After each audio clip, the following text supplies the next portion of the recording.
Hi, it's been a long time, hasn't it? How are you guys? Yeah, that's crazy. Anyways, let's end this challenge once and for all for Kingdom Rush Origins. We still have frontiers and legends to beat with one tower. If you want to watch part 1, be sure to like again, write down in the comments that you like, then subscribe, then share it with your friends, then make your friends share it back, then enslave them all and force them to subscribe. It's totally free, and it would really help raise my 7 children that are so hungry that they don't even have a stomach. And don't forget to hit the notification icon. Part 1 is up on the screen right now. Okay, but if you're new to the channel and wonder what the fuck just happened, let's go over the rules. Monkey see Kingdom Rush Origins. Monkey plays with only one tower. Monkey knows it's been done before, but Monkey is Monkey, I guess. The monkey is a reference to me. Okay, let's plane crash ourselves right into wave 11. So right off the bat, I noticed that this was a boss level. So immediately, I knew that this was going to be down, bad, hard. Without hesitation, I jumped right into the pool filled with sharks, or in this case filled with every annoying enemy of the previous levels. I chose Kata as my hero and started the first wave. It really wasn't that bad in the early game once I got used to it, but then Wave 7 hit, and from then was all a slow downfall in my confidence. Wave 7 brought back my old rivals just to remind me that the fun hasn't even started yet. As you can see, I dealt very little damage to the hedgehogs on my own, but thankfully I had some helpers. The gnomes. The gnomes had two really great abilities, the insta-kill and the morph ability. The other two, yeah, we don't talk about those two. By utilizing these abilities, Wave 7 turned into a stalling game with Kata and Blade Singers as stalling components.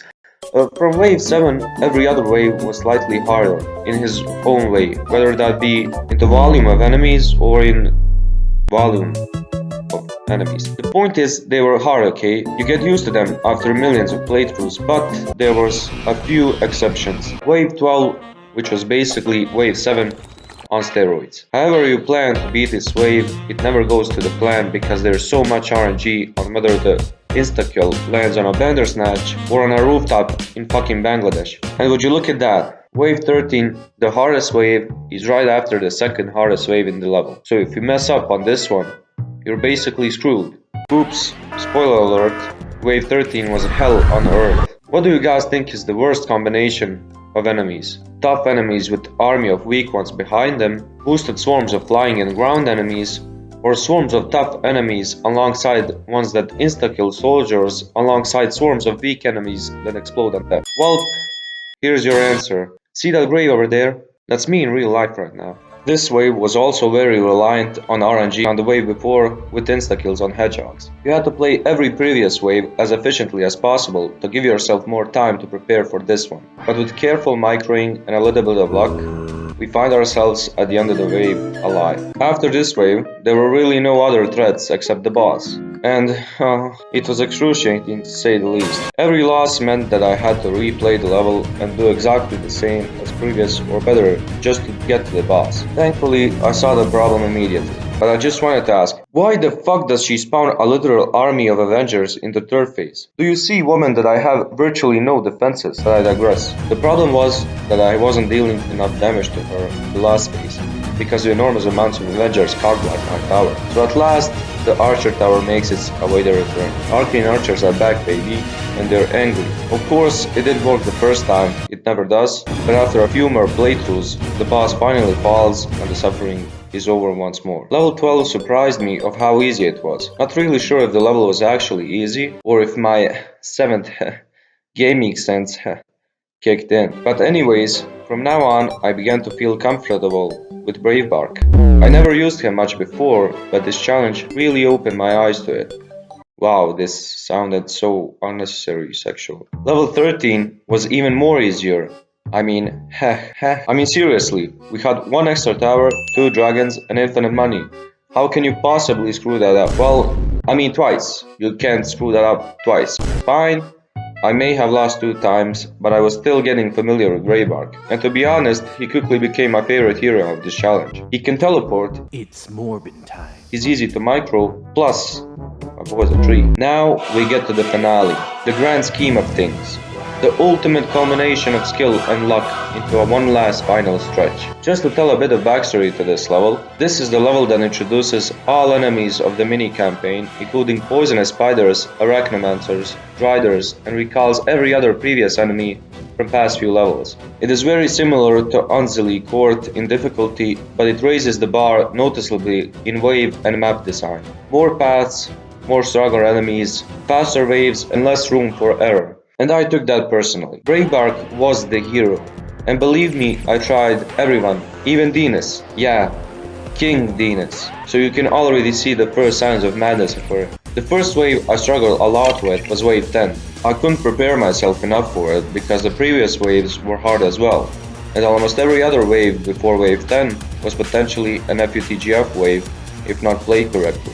The golem was a big problem. I didn't know how to deal efficient and quick damage to it. Eventually, after several playthroughs, I get an idea. I remember the level before this one, where I used the other 3 barracks to build forest keepers, and I almost forgot how good their true damage is. As soon as I implemented them, I immediately saw improvement. Well, the improvement wasn't big, but it was noticeable at least. Eventually, I got better at it, and I could kill the golems pretty fast, to leave enough time for me to prepare for wave 11. Wave 11 was relatively easier, but from that wave, I begged the gods that there won't be more of heretics. Heretics were a complete counter to my barrack strategy, and they were really tough enemy to kill. Oh, the divine being, there was a lot going on. My micro and my little brain were pushed to their limits. On the right side, you were bombarded with Avengers and Razor Boars, and on the left, you were swarmed by spiders and driders, which were also spiders, but if they kill your units, they impregnate them with more driders. Again,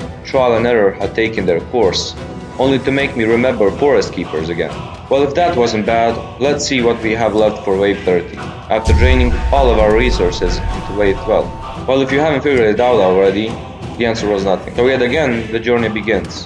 Once again, we strive for the answer to beating wave 30. And not surprisingly, the answer was to do better in the previous waves. This time, in order to kill the enemies faster, I built the forest keepers way up in the top right for them to deal damage as fast as possible, and have positioned them to avoid conflict with razor boars. And we had a lot of money, so if the damage wasn't enough, I could always reposition them lower. This time, it was easier to deal with wave 13 because I had more time to prepare. Wave 13 was a relatively short wave, but it also had a lot going on. The combination of Arachnomancers with Avengers was deadly, and this was the wave that decided the fate from now on. The wave 14 and 15 were absolutely brutal. The only way I can prepare myself for them is to do good on this wave. After a couple of more playthroughs, I was finally able to beat the level consistently by separating the Arachnomancers from Avengers, then using my abilities very early on so that they can come back to me at the end of the wave if I needed them. Wave 14. In my head, I'm already thinking, how is this fair? The golem definitely gets a free pass, I can't kill it. Again, the razor boars march to my exits with no resistance, but now they're accompanied by spiders. So now I completely switched strategies and took a whole different path to approach this. I knew that the time was the most valuable thing that I had, but I had to prepare for it. And because this was a hard level, I knew I needed to lose some lives. So what was it gonna be? Spiders on the left, or spiders and razor boars on the right? Anyways, after a few attempts, I tried a combination of forest keepers and blade singers again, and it worked very well. Wave 15. I'm mentally drained. No abilities yet again. How can it possibly get worse than this? Oh, so the gods that I prayed to earlier said fuck you and didn't just bring back heretics, but they bring them back on the last freaking wave. I can't beat this. That was my first thought. The hopelessness I experienced when I saw the lives I kept for 14 waves plummet to zero in a matter of seconds was demoralizing. It was painful. I said this is it. There's no way. But there was one more thing I could improve. I knew I could improve my performance on wave 14. So I started the level again. When finally my mind began to feel weird. I've beaten the same levels so many times that they became almost a second nature to me. Then I slowly felt that my concentration was fading.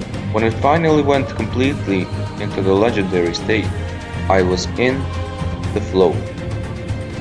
Every thought was precise, every movement was a reflex. And then I got to the way 15. And from then, I just let the video speak for itself.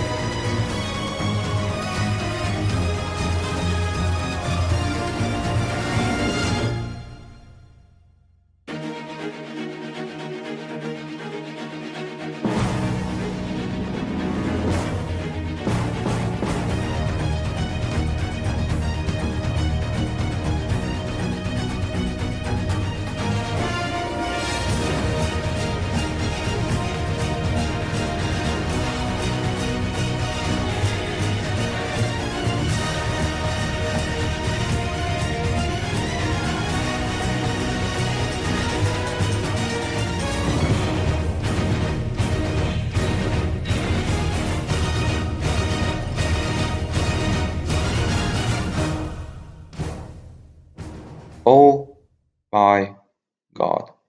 I didn't even knew what I was doing. There were so many moments where I debated the importance of each side and built towers accordingly. When I finally saw that I had enough lives and at the level of Zending, I felt it.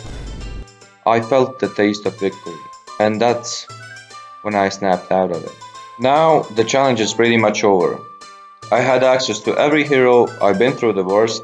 There's no way that the final boss level would stop me. It definitely took a fair bit of attempts, but Filbur, alongside Forest Keepers and the Renegades, did their job and the boss fell to the knees quicker than it takes me to finish. And believe me, when it comes to that, they call me the 8. Okay, that's pretty much it. Hope y'all doing good and see you. Wait. Do you guys hear that? It sounds like a loud